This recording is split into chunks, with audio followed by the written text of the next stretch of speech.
నమస్తే welcome to YNC news ముందుగా headlines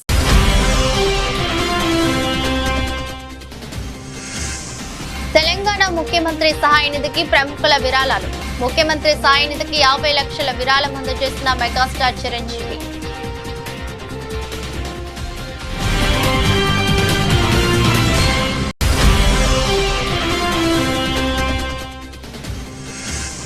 TDP కూటమి ప్రభుత్వంపై ధ్వజమెత్తిన వైసీపీ మాజీ ఎమ్మెల్యే డాక్టర్ సత్య సూర్యనారాయణ రెడ్డి ప్రభుత్వ మెడికల్ కాలేజీలను ప్రైవేట్ పరం చేస్తుందంటూ ఆగ్రహం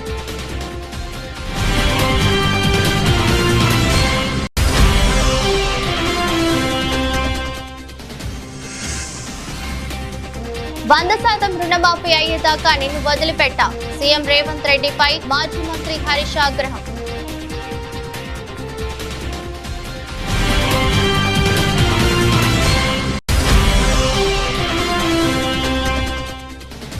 ఫుల్లుగా తాగి గణేష్ విగ్రహాన్ని ధ్వంసం చేసిన ఎస్ఐ హిందూ ధర్మాన్ని దేవుణ్ణి అవమానం చేసిన ఎస్ఐ మధుసూదన్ రెడ్డిని వెంటనే సస్పెండ్ చేయాలని డిమాండ్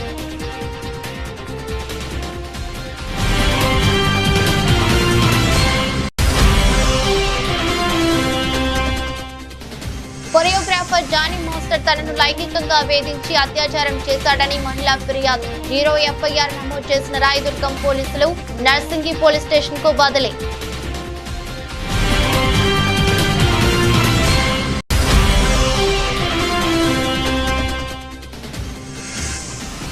యూవీ సెలెక్ట్ చేసిన టీంలో ఇండియా నుంచి ఒక్కొక్కరికే ఛాన్స్ జస్ప్రీత్ బుమ్రా వైపు మొగ్గు చూపిన యువరాజ్ సింగ్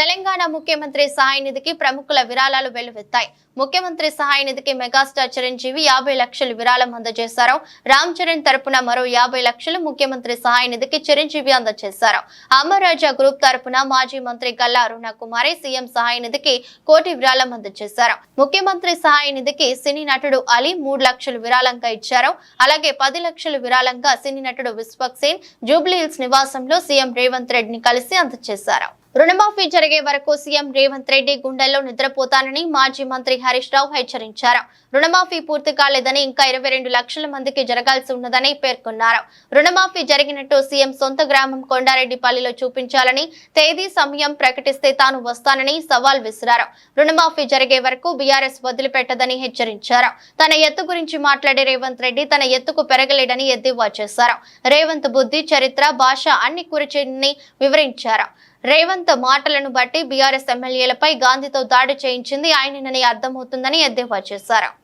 2 లక్షల పైన రుణమా ఉన్నవాళ్ళు 2 లక్షల పైన ఉన్న రుణాన్ని మీరు బ్యాంకులో చెల్లించండి మీరు చెల్లించిన మరుక్షణం ఆ 2 లక్షల రూపాయలను కూడా మీ ఖాతాలో వేసే బాధ్యత మా ప్రభుత్వం తీసుకుంటుందని చెప్పి నేను ఆ రైతాంగానికి తెలియజేస్తున్నా 2 లక్షల పైన ఉండేవాళ్ళు మనం చెప్పేదాకా కట్టొద్దని చెప్పి ఎప్పుడు మనం డబ్బులు రాగానే కట్టమంటే ఆ రోజు వాళ్ళకి అకౌంట్లో వేస్తాం లేదా ఇప్పుడే కట్టి నేను కట్టి 10 రోజులు అవుతుంది నాకు వేయలేదు మరి మమ్మల్ని చెప్తారు ముఖ్యమంత్రి ఏమో 2 లక్షల పైన రుణం ఉన్నోళ్ళు వెంటనే కట్టండి మీరు కట్టిన మరుక్షణమే మాఫీ చేస్తా అని ముఖ్యమంత్రి చెప్తాడు వ్యవసాయ మంత్రి ఏమంటుండు తొందరపడి పైన ఉన్నోళ్ళు కట్టకురు భయ్ మీరు కట్టినాక మళ్ళీ ఇంక ఇయ్యలేదని మమ్మల్ని అంటారు ఇప్పుడే కట్టకురు నేను చెప్పినప్పుడే కట్టుండని వ్యవసాయ మంత్రి అంటాడు నీదేం క్యాబినెట్ మంత్రికి నీకే శుద్ధి లేదు నీ మంత్రిదో మాట నీదో మాట నువ్వేమో కట్టుమంటావు నీ మంత్రి ఏమో కట్టకమంటాడు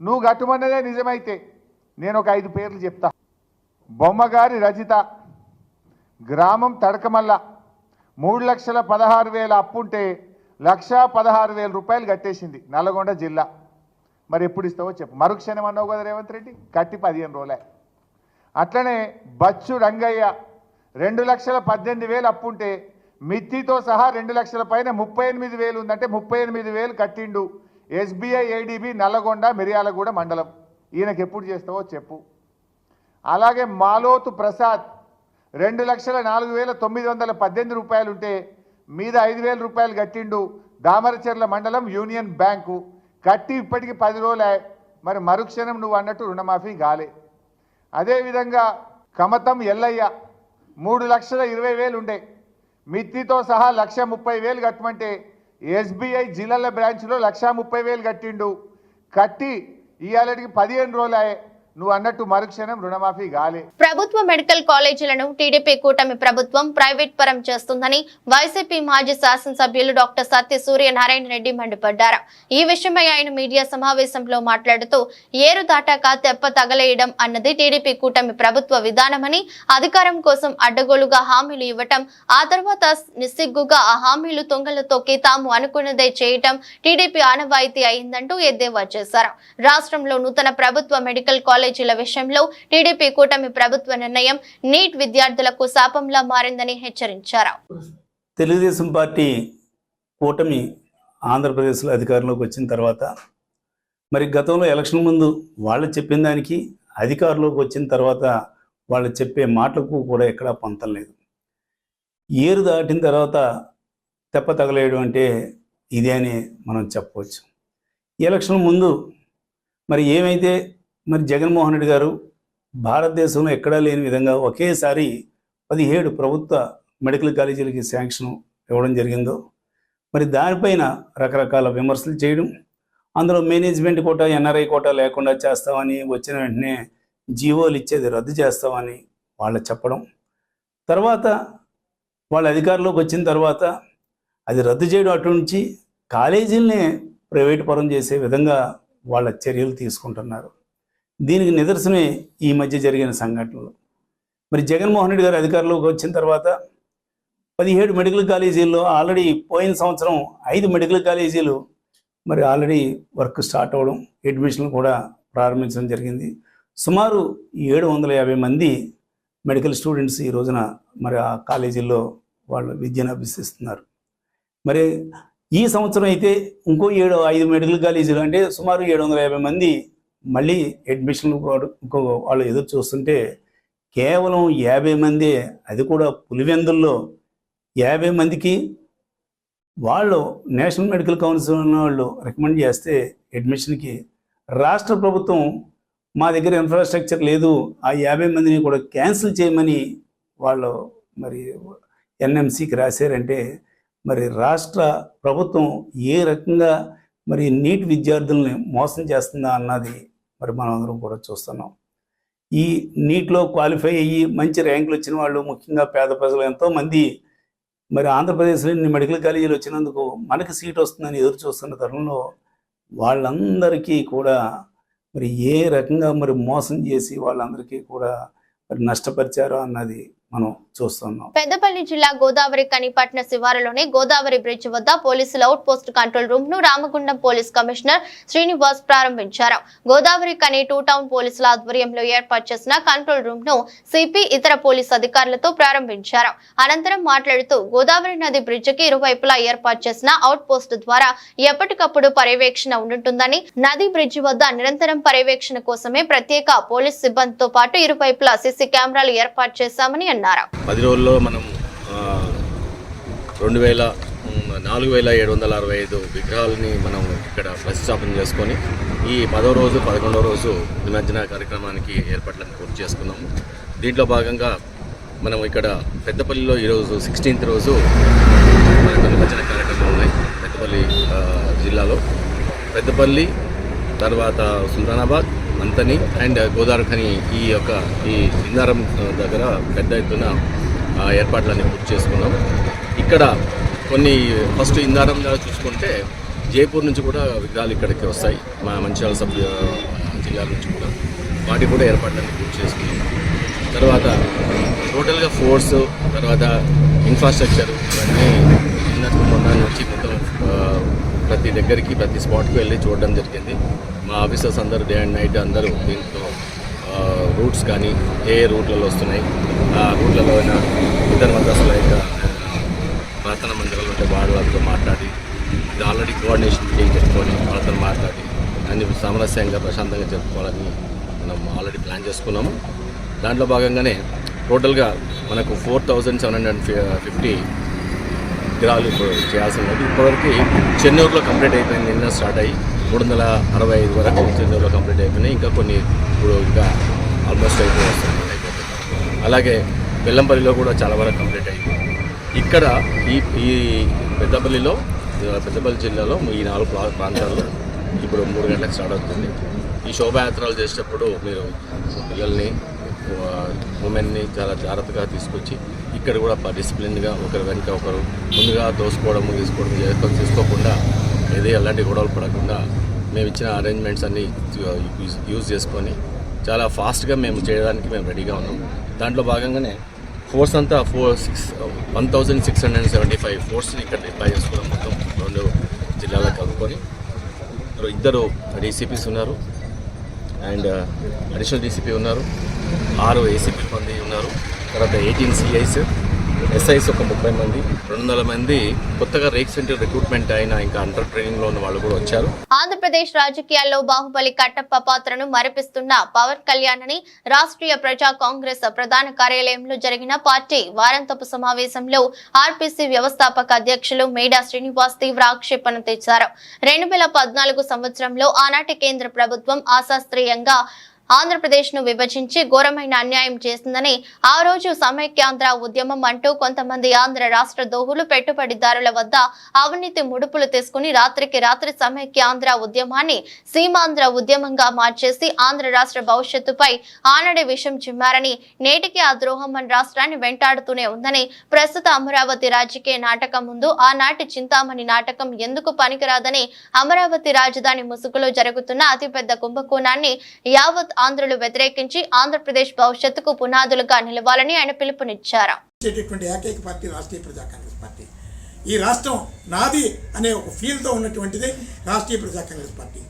ఏ రాజకీయ పార్టీ అయినా ఈ రాష్ట్రం కోసం ఏం చేశారో చెప్పమనండి. పట్టుమని 29 గ్రామాల కోసం రాజధాని కడుతున్నాం. అలాగే మన బుడబూరు ఘటన చూస్తే ఎంత ఘోరమైనటువంటి ప్రమాదకర పరిస్థితులు ఉద్భవించినాయో అందరికీ తెలిసినటువంటి విషయమే. ఏదైనా 26 జిల్లాలు ప్రజల భవిష్యత్తు కోసం, 26 జిల్లాల అభ్యున్నతి కోసం ఆలోచించి తీసుకోవాల్సినటువంటి నిర్ణయాలన్నింటినీ కూడా ఈరోజు ఒంటెత్తి పోకడగా మీరు చేసినటువంటి ప్రయత్నం 100% కూడా బూడిదల పోసినటువంటి పన్నీరు అవుతుంది. అలాగే ఈరోజు రాష్ట్ర వ్యాప్తంగా తెలుగుదేశం పార్టీని గెలిపించారు అంటే జగన్మోహన్ రెడ్డి గారు చేసినటువంటి కొన్ని వైఫల్యాలు, రాష్ట్రాన్ని అభివృద్ధి పథంలో నడిపించలేకపోయారు.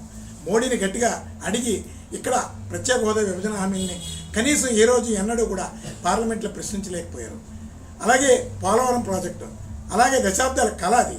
అలాగే ఈ రాష్ట్రానికి అన్నీ ఈరోజు వాల్టేరు డివిజన్ ఉంది, వాల్టేర్ డివిజన్ పట్టిపోతున్నారు.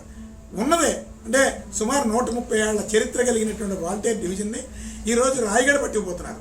అంటే ఇక్కడ పార్లమెంట్ మెంబర్ ఒక్కడు కూడా మాట్లాడేటువంటి స్థితిలో లేరు. బయట చాలామంది ఇతర రాష్ట్ర ప్రజలందరూ ఆంధ్రప్రదేశ్ పార్లమెంట్ మెంబర్స్ అంతా నా నర్తనశాలలో అని అంటున్నారు. నర్తనశాల అంటే అందరికీ తెలిసినటువంటి విషయమే కదా. నర్తనశాలలు అంటుంటే మనం పరువు ఎక్కడ పోతుంది? అదే తమిళనాడు వాళ్ళు అయితే ఈరోజు చీల్చి చెండాడేస్తారు. 130 ఏళ్ల చరిత్ర కలిగినటువంటి వాల్టేర్ డివిజన్ని తరలించిపోతుంటే మీరు కొత్తవి ఎవరో ఇక్కడ ఇవ్వాలనేటటువంటి ఎవరో ఉన్నాయి పట్టిపోతుంటే ఒక్క ఎంపీ కూడా చేతగా దద్దమ్మలాగా కూర్చున్నారు. అందుకని ఖచ్చితంగా ఈ రాష్ట్రాన్ని కాపాడుకోవాల్సిన బాధ్యత ఉంది. ప్రత్యామ్నాయ రాజకీయ నిర్మాణం, నూతన ప్రత్యామ్నాయ రాజకీయ నిర్మాణం ఈ ఆంధ్రప్రదేశ్కి అవసరం. మన రాష్ట్రాన్ని మనం కాపాడుకోకపోతే ఈ రాష్ట్రం ఎడారిగా మారేటటువంటి ప్రమాదం ఉంది. ఇక్కడ బిడ్డలకు భవిష్యత్తు కోల్పోయేటటువంటి ప్రమాదం ఉంది. అందుకని ఈ రాష్ట్రంలో ఉన్నటువంటి అపార ఖనిజ సంపదల్ని ఈ రాష్ట్రం కోసం వెచ్చించాలి. ఈ మధ్యకాలంలో సుప్రీంకోర్టు జడ్జిమెంట్లు కూడా వచ్చినాయి. కానీ ఈ రాష్ట్రం గొప్ప అనంత సంపద కలిగినటువంటి రాష్ట్రం. కువైట్, ఖత్తర్, దుబాయ్ ఇలాంటి దేశాలు కూడా ఎందుకు పనికిరానటువంటి గొప్ప సంపన్న రాష్ట్రం ఏదైనా ఉందంటే ఒక ఆంధ్ర రాష్ట్రం అని ఈ సందర్భంగా ఎంతో గర్వంగా చెప్తున్నాం. అలాంటిది రాజకీయ అవసరాల కోసం ఆంధ్రప్రదేశ్ సంపదనంతా కూడా కేంద్ర ప్రభుత్వ రాజకీయ అవసరాల కోసం దోచుకుపోతున్నారు. ఇక్కడ ఉన్నటువంటి పాలకులు భజన చేస్తున్నారు, వాళ్ళకి బాంఛన అంటున్నారు. కానీ ఖచ్చితంగా ఈ 5 ఏళ్లలో ఒక ప్రత్యామ్నాయ తిరుగుబాటు ఈ ఆంధ్ర రాష్ట్రాన్ని కాపాడుకోవడం, జై ఆంధ్రప్రదేశ్, సేవ్ ఆంధ్రప్రదేశ్ అనే నినాదంతో ఈ రాష్ట్రాన్ని కాపాడుకోవడం తథ్యమని ఇప్పటికే 26 జిల్లాల నుంచి కూడా అనేక మంది రాష్ట్రీయ ప్రజా కాంగ్రెస్ పార్టీని సంప్రదిస్తున్నారు. దాని మీద కార్యాచరణ చేస్తామని సందర్భంగా తెలియజేస్తారు. వినాయక మండపాల నిర్వాహకులు నిర్ణీత సమయానికి విగ్రహాలను తరలించాలని కలెక్టర్ సందీప్ కుమార్ షా, ఎస్పీ అఖిల్ మహాజన్ సూచించారు.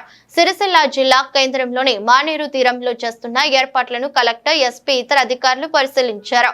వినాయక మండపాల నిర్వాహకులు తమ విగ్రహాలను భక్తి శ్రద్ధల మధ్య వేడుకలు నిర్వహిస్తూ వైభవంగా తరలించాలని సూచించారు.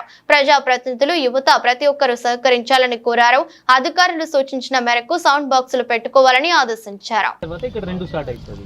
అప్పటి వరకు ఒకటి ఎక్కడ ఫిక్స్ చేస్తాం, ఒకటి ఇక్కడ అదే టైం అవుతుంది. అది వచ్చి తీసి बिलो फिर दे ऑल देयर बेस्ट है. बट उसके लिए एक और चीज करना है. क्या करना है, एक mash can be stop special में 16 एक मैश लगा लेंगे. वो एक ऑडियो यहाँ पे डाल दिया जाएगा. ठीक है सर. यहाँ पे 60 ना बाउंड దగ్గర పోకుండా सर రెండు परमिशन दे दो. लेटर हो गया. हां मैंने बोल दिया ना. दे तो बोल तो दिया. वो तो एक वो लगा के वो डिवाइडर है ना. ऐसी कम्युनिटी के कुछ लोग आए थे वो मेरे को दिए लेटर भेजा दो. वो कमेटी आप इसी हिसाब से बैठ के कमेटी रोड कमेटी मीटिंग होती है. उस लगा लीजिए. अगले हफ्ते उसको हम कर देंगे. ठीक है. निकाल के तो अगले साल में तो यूजफुल हो जाता है. उसके वजह से ना बारिश का पानी पूरा जो रुक जा रहा है, लोगों को जाने में तकलीफ है. డాక్టర్ బిఆర్ అంబేద్కర్ కోనసీమ జిల్లా అమలాపురంలో భారీ పేలుడు కలకలం రేపింది. పట్నంలోని రావుల చెరువు ప్రాంతంలో ఇంట్లో పేలుడు దెబ్బకు ఇల్లు నేలమట్టమైంది. ఈ ఘటనలో 7గురు తీవ్రంగా గాయపడగా వెంటనే వారందరినీ స్థానికులు పోలీసులు ఏరియా ఆసుపత్రికి తరలించారు. వీరిలో ఒకరి పరిస్థితి విషమంగా ఉండటంతో మెరుగైన వైద్యం నిమిత్తం కిమ్స్ ఆసుపత్రికి తరలించారు. అయితే ఈ పేలుడు గ్యాస్ సిలిండర్ వల్లే జరిగిందని ముందు ప్రచారం జరగగా స్థానికులు మాత్రం బాణసంచ వల్ల జరిగిందని చెబుతున్నారు. దీపావళి పండుగ కోసం జనావాసాల మధ్య రహస్యంగా బాణసంచ తయారు చేస్తుండగానే ఈ ఘటన జరిగిందని అనుమానాలు వ్యక్తం అవుతున్నాయి. ప్రమాదం దెబ్బకు రెండింతల స్థలము, భవనం భారీ శబ్దంతో కుప్పకూలిపోవడంతో స్థానికులు భయాందోళనకు గురయ్యారు. ప్రమాదానికి సంబంధించి సమాచారం అందిన వెంటనే ఘటనా స్థలానికి స్థానిక ఎమ్మెల్యే ఐతాబత్తుల ఆనందరావు, అమలాపురం పట్టణ పోలీసులు చేరుకుని సహాయ చర్యలు చేపట్టారు. క్షతగాత్రులను అంబులెన్స్ లో ఏరియా ఆసుపత్రికి తరలించారు. ఈరోజు మన అమలాపురం టౌన్ పోలీస్ స్టేషన్ లిమిట్స్లో ఉన్నటువంటి రావుల చెరువు అనే గ్రామంలో ఉదయం 9:45 ఒక బ్లాస్టింగ్ అయింది ఒక ఇంట్లో. ఆ బ్లాస్టింగ్కి ఆ ఇల్లు కుప్పకూలిపోయింది. మొత్తం స్లాబ్డ్ హౌస్ అది. స్లాబ్డ్ హౌస్ మొత్తంగా కుప్పకూలిపోయింది. దానికి నైబరింగ్ హౌసెస్ కూడా డ్యామేజ్ అయినాయి. మొత్తం టోటల్గా 8 మంది గాయపడ్డారు. వారిలో ఒక స్త్రీకి సీరియస్గా ఇంజరీస్ అయినాయి. ప్రమాదం జరిగింది. 2 గృహాల్లో ఉన్నటువంటి సుమారు 7గురు తీవ్రంగా గాయపడ్డారు. అందులో 2-3 పరిస్థితి సీరియస్గానే ఉంది. మెరుగైన వైద్యానికి హుటాహుటిన వారందరినీ కూడా సమీపంలో ఉన్న కిమ్స్ హాస్పిటల్ తరలించాం. కలెక్టర్ గారు, ఆర్డీఓ గారు, నేను అందరూ కలిసి ఇవన్నీ డిస్కస్ చేసుకుని వాళ్ళకి మెరుగైన వైద్యం ఇస్తున్నాం. మిగిలిన వారికి సంబంధించి ప్రభుత్వ ఆసుపత్రుల్లో ఈ వైద్యం జరుగుతుంది. అలాగే ఇక్కడ స్పాట్లో కూడా చూసాం ఏ వస్తువులు, ఏ గృహాలు, ఏ వ్యక్తులు ఇంకా గాయపడ్డారు అనేది కూడా చూస్తున్నాం. అంతా నివేదిక అనేది అధికారులు తయారు చేస్తారు. ఆ తర్వాత ప్రభుత్వం అన్ని చర్యలు తీసుకుని ఎవరైతే ఈ యొక్క బాధితులు ఉన్నారో బాధితుల్ని, బాధితుల కుటుంబాలని ఆరోగ్య ప్రకారంగా, వైద్య ప్రకారంగా, అలాగే మిగిలిన విధంగా ఆదుకోవడానికి సిద్ధంగా ఉందని తెలియజేస్తున్నారు. మరి జనావాసాల మధ్య బాణాసంచ పెట్టారు కదండి, అది ఇంకా మా దృష్టికి రాలేదు. అది నిర్ధారణ అయిన తర్వాత మాట్లాడదాం. జమిలి ఎన్నికలు అనేది ఒక రాజకీయ కుట్ర అని బీజేపీ తన రాజకీయ మనుగడ కోసమే ఈ అంశాన్ని తెర మీదకి తీసుకుని వస్తుందని టీపీసీసీ ప్రధాన కార్యదర్శి అద్దంకి దయాకర్ అన్నారు. జమిలి ఎన్నికల అంశంపై ట్విట్టర్ వేదికగా వీడియో విడుదల చేసిన ఆయన బీజేపీపై తీవ్ర విమర్శలు చేశారు. జమిలి ఎన్నికలు అనేది బీజేపీ తన రాజకీయ మనుగడ కోసమే చేయాలని చూస్తుందని, ఇది ప్రాంతీయ పార్టీలను, వాటి ఆధ్వర్యంలో ఏర్పడ్డ ప్రభుత్వాలను, ప్రతిపక్షాలను, ముఖ్యంగా కాంగ్రెస్ పార్టీని లక్ష్యంగా చేసుకుని ఈ ప్రతిపాదన తీసుకొస్తుందని మండిపడ్డారు. రాజ్యాంగంలో ఉండే ఒక అంశాన్ని తెర మీదకి తీసుకురావడానికి వారికి ఇబ్బందులు అవుతున్నాయని, ఉదాహరణకు 2026లో డిలిమిటేషన్ చట్టం వచ్చి నియోజకవర్గాల పునర్విభజన జరగాల్సి ఉందని, దాని గురించి చర్చ చేయరని, అలాగే జనగణన జరిగి బీసీ జనగణన చేయాలని దేశవ్యాప్తంగా ఉన్న డిమాండ్ అని, బీసీ ప్రధానమంత్రిగా ఉన్న మోదీ దాని గురించి పట్టించుకోవడని సంచలన వ్యాఖ్యలు చేశారు. కానీ 4వసారి ఎలా గెలవాలి, బీజేపీ రాజకీయంగా ఎట్లా బలపడాలి అన్నది సార్.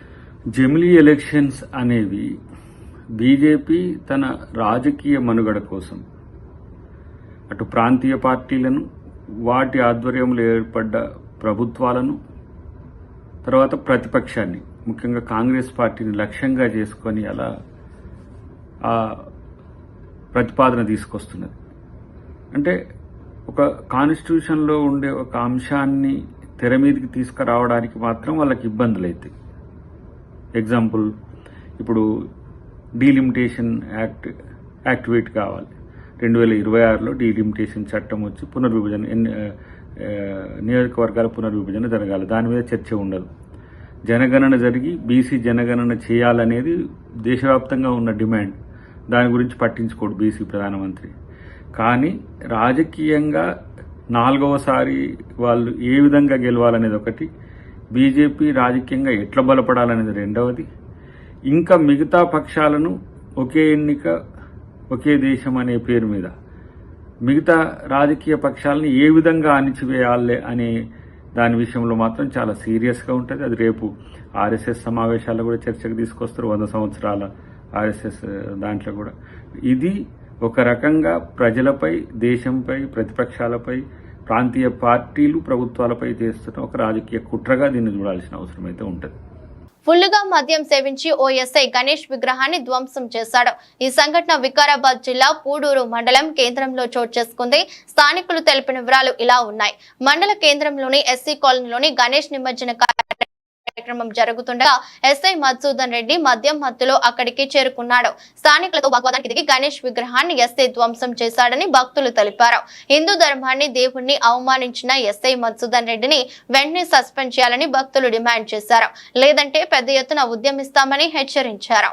ఆయన కాళ్ళు మొక్కిర్రు. ఆ పిల్లల తల్లి కూడా ఆ వార్డు నెంబర్ ఉన్న సుజాత అని, ఆమె కూడా కాళ్ళు మొక్కితే ఆమె రెట్ట పట్టి దుబ్బి బండి తీసుకపోతానికి వస్తున్నాడు.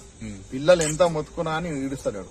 పిల్లలు ఆయన ఒక వినాయకుడిని ఆయన రోడ్డు మీదే, ఆయన ఆధ్వర్యంలో రోడ్డు మీదే పెట్టినా గానీ ఆయన ఉండగా కూడా ఆ వినాయకుడిని చూసి కూడా ఏం స్పందించకుండా ఇంకో వినాయకుడిని చక్కగా చెరుకట్టకు తీసుకుపోవడం జరిగింది. వాళ్ళకి చేత కాక మళ్ళా 20 నిమిషాలు నిలబడ్డారు. మళ్ళా ఈ వినాయకుడు ఇన్నే ఉంటే వినాయకుడిని కంచాలి. మళ్ళా ఊరోళ్ళంతా ఆ పిల్లలు, వినాయకుడు పిల్లలు అందరం కలిసి చెరుకట్ట కాడికి పోయినాం. సార్కు వయసు లేదు, నిలవన్నీకి వస్తలేదు. అసలు ఆయన ఏం మాట్లాడుతుందో తెలియదు. ఈరోజు వినాయకునికి అవమానం జరిగింది. హిందువులకు చాలా ఇది ఘోరం అవమానం. ముఖ్యంగా చెప్తున్నాం. తర్వాత మేము సిఐ గారికి ఫోన్ చేసినాం, ఎస్పీ గారికి ఫోన్ చేసినాం. ఫోన్ చేస్తే సిఐ గారు రావడం జరిగింది. ఇంకో పరిఎస్ఐ ఆయన కూడా రావడం జరిగింది. ఎస్ఐ గారు, సిఐ గారు ఎస్ఐ మీద చర్య తీసుకుంటామని పూర్వ గ్రామ ప్రజలందరికీ మాట ఇవ్వడం జరిగింది. కాబట్టి సిఐ గారి మాట ప్రకారం ఏదైతే ఎస్ఐ గారి కింద దించిన వినాయకుడిని మళ్ళా సిఐ ఆధ్వర్యంలో తీసుకుపోయి నిమజ్జనం జరిగింది. కాబట్టి పూడూరు గ్రామ ప్రజలు అందరం కోరుకుంటున్నాం. ఎస్ఐని ఈ పూడూరు మండల వచ్చినప్పటి చాలా లొల్లులు అవుతున్నాయి. గోరక్షణ మహాపాదయాత్రగా భక్తుల ఆత్మీయ సమ్మేళన కాచిగూడలోని శ్యామ్ మందిర్ లో ఘనంగా నిర్వహించారు. ఈ కార్యక్రమానికి ముఖ్య అతిథిగా సినీ నటుడు సుమన్ హాజరయ్యారు. బాలకృష్ణ గురుస్వామి చేపట్టనున్న కాశ్మీర్ కన్యాకుమారి వరకు గో పాదయాత్ర మద్దతుగా సినీ యాక్టర్ సుమన్ విష్ చేశారు. ఈ సందర్భంగా బాలకృష్ణ మాట్లాడుతూ గోవుని కాపాడుకుందాం, పర్యావరణాన్ని కాపాడుకుందామని ఇతర దేశాలు మన గోవు పేరుతో వివిధ ప్రయోగాలను వినియోగించుకుంటున్నారని, కానీ మన దేశంలో గోవులని నిర్దాక్షిణ్యంగా కబిలలకు తరలిస్తున్నారని బాలకృష్ణ గురుస్వామి తెలిపారు. ఈ నెల అంటే సెప్టెంబర్ 27 నుండి మార్చి 27 తేదీ వరకు 180 రోజుల పాటు దాదాపు 4900 కిలోమీటర్ల కాశ్మీర్ నుంచి కన్యాకుమారి వరకు మా పాదయాత్ర ఉంటుంది. ప్రతి ఒక్కరికి గోమాత ఒక గొప్పతనం తెలియాలి, అలాగే గోవును మన తల్లిలా కాపాడుకోవాలని అన్నారు. సినీ యాక్టర్ సుమన్ మాట్లాడుతూ తల్లిపాలి తర్వాత గోవు పాలు శ్రేష్టమైనది, గోవులను కాపాడుకోవడం మన ధర్మం, రాబోయే తరానికి ఆస్తులు కాదు ఆరోగ్యాన్ని ప్రసాదించే సుమన్ తెలిపారు. కృష్ణ గురుస్వామి గారు, ఆయన మీకు అందరూ తెలుసు, గోమాత రక్షలో ఆయన చాలా ముందుకెళ్తున్నారు. మొన్న కూడా పాదయాత్ర చేశారు తిరుపతి ఆ సైడ్ అంతా. ఇప్పుడు కాశ్మీర్ టు కన్యాకుమారి ఒక పెద్ద ప్రోగ్రాం పెట్టారు. దానికి ఈరోజు గెట్ టుగెదర్ పెట్టారు. దానికి ముఖ్యంగా నా మిత్రుడు శ్రావణ్ గౌడ్, దీనికి ఆయన ఫుల్ సపోర్ట్ ఉంది. నాకు చెప్పడంతో ఈరోజు నేను వచ్చాను. ముఖ్యంగా ఇది ఒక చాలా బర్నింగ్ టాపిక్. ఇది మన ముఖ్యంగా హిందువులే కాదండి, అందరికీ గోవు అనేది అంత ఇంపార్టెంట్ యానిమల్. నేను ఇందాక ఎక్స్ప్లెయిన్ చేశాను. దానివల్ల పాలు వస్తుంది. మరి పాల వల్ల మనకి ఎన్నో ఉపయోగాలు ఉన్నాయి. అంటే ఒకే పాలే కాదు, పెరుగు, మజ్జిగ, స్వీట్స్కి, ఆయుర్వేద ప్రోడక్ట్స్కి, అదే యూరిన్ గోమూత్రం ఈరోజు మెడికల్గా. తర్వాత దానికి పేడ కూడా ఏంటంటే పల్లెటూరులంతా ఏంటంటే ఈ వాల్కి కింద నేలకి వేసేవారు. అండ్ ముఖ్యంగా హిందువులకి ఏంటంటే ఇది చాలా ముఖ్యమైన ఒక జంతువుని చెప్పాలి. ఎందుకంటే ప్రతి దేవుడు దగ్గర, ఆల్మోస్ట్ అన్ని దేవుడి దగ్గర కింద కానీ పైన కానీ వెనక కానీ మీరు చూసారంటే గోవు కనపడుతుంటుంది. ప్రతి దేవుడికి అది ఇష్టం. అదే మాదిరి మరి కులం విషయంలో వస్తే మరి యాదవ్ కమ్యూనిటీకి ఇది చాలా గొప్ప దేవుడు. ఇది మరి యాదవ్ కమ్యూనిటీకి ఇది చాలా గొప్ప దేవుడు. సో మన అందరూ ఏంటంటే కలిసి దీన్ని రక్షించాలి. దీనికి జరుగుతున్న అన్యాయాన్ని మనం రక్షించాలి. నేను మిగతా అంటే ఒక బఫలో కానీ బైసన్ గురించి మాట్లాడలేదు, ఓన్లీ గోవు గురించి మాట్లాడుతున్నాను. సో ఈ ప్రోగ్రాం ఈరోజు స్టార్ట్ చేస్తున్నాను. మన భారతీయ యూత్ అందరికీ చెప్తున్నానండి, దయచేసి అర్థం చేసుకోండి. దీంట్లో ఎన్నో మ్యాజిక్ ఉందండి. దీని గురించి అనుభవం ఉన్న వాళ్ళకే తెలుస్తుంది. అది నాలిక కూడా ఏమైనా హ్యాండ్ టచ్ అయితే తెలియకుండా మనకు ఉన్న కొన్ని ఇన్ఫెక్షన్స్ కూడా పోతాయంట. అంటే భోజనాలు పెట్టేటప్పుడు మన నాలిక టచ్ అయితే ఎన్నో తీసుకుంటాయి. అంత అద్భుతమైన అంత ప్రియమైన ఒక జంతువుని చంపడం చాలా అన్యాయం. తల్లిపాలు లేకపోతే ఈరోజు ఇచ్చేది ఆవు పాలే, మేకపాలు కాదు, గాడిద పాలు కాదు, ఏ పాలు కాదు. మరి అది కూడా మీరు మర్చిపోయి దాన్ని చంపుతుంటే దాని కన్నీళ్ళు, దానికి శాపాలు మీకు తగలదా? ఒక్కసారి ఆలోచించండి. మనుషులే కాదండి, జంతువులను కూడా మనం హింసిస్తే అది కూడా శాపాలు పెడతాయి. అందుకే కొన్ని ఇందాక చెప్పాను, కొన్ని ఇళ్ళలో వాస్తు ప్రకారం బ్రహ్మాండంగా ఉంటుంది, బ్రహ్మాండమైన పూజలు చేస్తారు, కానీ ఆ ఇంటికి వెళ్ళిన తర్వాత సుఖంగా ఉండరు, చావు ఉంటాయి, రోగాలు వస్తాయి, నష్టం ఉంటుంది. ఎందువల్ల ఆ భూమిలో ఎన్నో సంవత్సరాల ముందు జంతువుల్ని ఇలాంటి ఆవుల్ని చంపి ఉంటారు. అది మనకు తెలియదు, అది తెలుసుకోవాలి. సిద్ధాంతాన్ని పిలిచి ఆ భూమి కింద ఏముంది తెలుసుకోవాలి. తెలియకుండా కట్టేసి వాళ్ళు ఆలోచిస్తారు, దీంటి వాస్తు ప్రకారం మనం కట్టాము కదా, ఎందుకు ఇలా ఇబ్బంది వస్తుంది, ముహూర్తం ప్రకారం మనం చేసాం కదా, పెద్ద పూజారి పీఠాధిపతి వచ్చారు కదా, ఎందుకు ఇలా మనకి ఇబ్బంది జరుగుతుంది అనుకుంటారు. కారణం అది. జంతువుల శాపాలు కూడా మనం ఎప్పుడు ఏ జంతువులు మనం కట్టకూడదు. తెలుగు తమిళ్ ఇండస్ట్రీలో బాగా పాపులర్ అయిన కొరియోగ్రాఫర్ జానీ మాస్టర్ గత కొంతకాలంగా తన మీద లైంగిక వేధింపులకు పాల్పడుతున్నట్లు మరో మహిళ కొరియోగ్రాఫర్ పోలీసులకు ఫిర్యాదు చేసింది. చెన్నై, ముంబై, హైదరాబాద్ తో సహా వివిధ నగరాల్లో అవుట్డోర్ చేస్తున్నప్పుడు మరియు నార్సింగ అక్కపురి టౌన్షిప్ నివాసంలో కూడా జానీ మాస్టర్ తనపై అనేక సార్లు లైంగిక వేధింపులకు పాల్పడ్డాడని ఫిర్యాదులో పేర్కొంది. ఆమె ఫిర్యాదు మేరకు రాయదుర్గం పోలీసులు 0 FIR ను నమోదు చేసి తదుపరి విచారణ కోసం సదరు మహిళ నార్సింగి నివాసి అయినందున నార్సింగి పోలీసులకు కేసు బదిలీ చేయగా అతనిపై ఐపీసీ సెక్షన్ 376 క్రిమినల్ బెదిరింపు మరియు స్వచ్ఛందంగా గాయపరచడంలోని క్లాస్ మరియు కింద కేసు నమోదు చేసినట్లు సమాచారం. కోలీవుడ్ నటుడు సిద్ధార్థ్ తెలుగు నటి అదితి రాయ్ హైదరి పెళ్లి చేసుకున్నారు. సోమవారం ఉదయం తెలంగాణలోని వనపర్తి జిల్లా శ్రీరంగాపురంలోని 400 ఏళ్ల పురాతన రంగనాథ స్వామి ఆలయంలో వీరిద్దరి వివాహం ఘనంగా జరిగింది. ఇరు కుటుంబాలు సహా అత్యంత సన్నిహితులు ఈ వివాహంకు హాజరైనట్లు తెలుస్తోంది. వనపర్తి సంస్థానాధీశుల వారసుల్లో నటి అదితి రావు హైదరి కూడా ఒకరు అన్న విషయం తెలిసిందే. దీంతో పురోహితులు దగ్గరుండి ఈ పెళ్లి జరిపించినట్లు సమాచారం. ఇక వీరి వివాహ వేడుకకు సంబంధించిన ఫోటోలను సోషల్ మీడియా వేదికగా పంచుకున్నారు. ఇక పెళ్లి అయిన విషయాన్ని తెలుసుకున్న సినీ ప్రముఖులతో పాటు అభిమానులు ఈ కొత్త జంటకు శుభాకాంక్షలు తెలుపుతున్నారు. భారత మాజీ ఆల్రౌండర్ యువరాజ్ సింగ్ ఇటీవల ఓ కార్యక్రమంలో చెప్పిన సమాధానం అందరినీ ఆశ్చర్యానికి గురి చేసింది. టీమిండియాలో MS ధోని, విరాట్ కోహ్లీ, రోహిత్ శర్మలకు ప్రత్యేక గుర్తింపు ఉంది. ధోని 2 ప్రపంచ కప్లు అందించిన కోహ్లీ అద్భుతమైన బ్యాటింగ్ తో ఎన్నో రికార్డులు నెలకొల్పాడు. ఇక రోహిత్ శర్మ కెప్టెన్ గా T20 ప్రపంచ కప్ సాధించడంతో పాటు పవర్ హిట్టింగ్ తో సత్తా చాటుతున్నాడు. ప్రపంచంలోని అత్యుత్తమ క్రీడాకారుల్లో ఈ త్రయం కూడా ఉంటారని చెప్పడంలో ఎలాంటి సందేహం ఉండదు. అయితే భారత మాజీ ఆల్రౌండర్ యువరాజ్ సింగ్ ఈ ముగ్గురు ప్లేయర్స్ ను విస్మరించాడు. ఇటీవల యువరాజ్ సింగ్ ఓ కార్యక్రమంలో పాల్గొన్నాడు. ఆ కార్యక్రమంలో మీరు ప్లేయింగ్ 11 ను ఎంచుకుంటే మొదటి ముగ్గురు ఆటగాళ్లు ఎవరు అని యువీని ప్రశ్నించగా యువీ షాకింగ్ సమాధానం ఇచ్చారు. యువరాజ్ తన మొదటి ముగ్గురు ప్లేయర్లలో ధోని, రోహిత్ కోహ్లీలలో ఒకరిని సైతం తీసుకోకుండా జస్ప్రీత్ బుమ్రా వైపు మొగ్గు చూపారు. అలానే క్రిస్ గేల్, AB డివిలియన్స్ లను మొదటి 2 స్థానాల్లో తీసుకున్నారు. వార్తలు ముగించే ముందు మరోసారి హెడ్లైన్స్.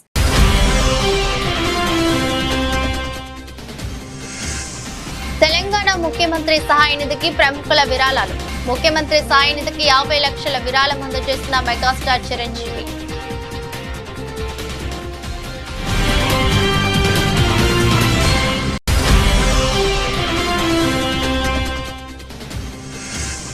టీడీపీ కూటమి ప్రభుత్వంపై ధ్వజమెత్తిన వైసీపీ మాజీ ఎమ్మెల్యే డాక్టర్ సత్య సూర్యనారాయణ రెడ్డి. ప్రభుత్వ మెడికల్ కాలేజీలను ప్రైవేట్ పరం చేస్తుందంటూ ఆగ్రహం.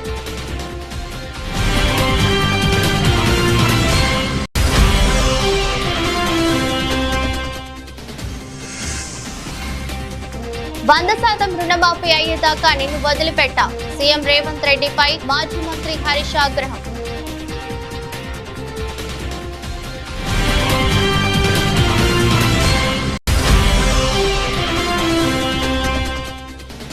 ఫుల్లుగా తాగి గణేష్ విగ్రహాన్ని ధ్వంసం చేసిన ఎస్ఐ. హిందూ ధర్మాన్ని, దేవుణ్ణి అవమానం చేసిన ఎస్ఐ మధుసూదన్ రెడ్డిని వెంటనే సస్పెండ్ చేయాలని డిమాండ్.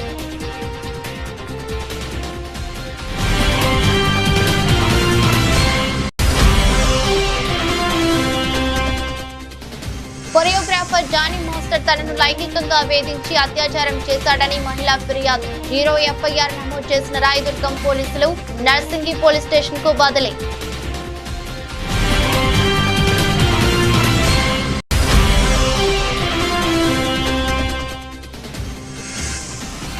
యువీ సెలెక్ట్ చేసిన టీంలో ఇండియా నుంచి ఒక్కొక్కరికే ఛాన్స్. జస్ప్రీత్ బుమ్రా వైపు మొగ్గు చూపిన యువరాజ్ సింగ్.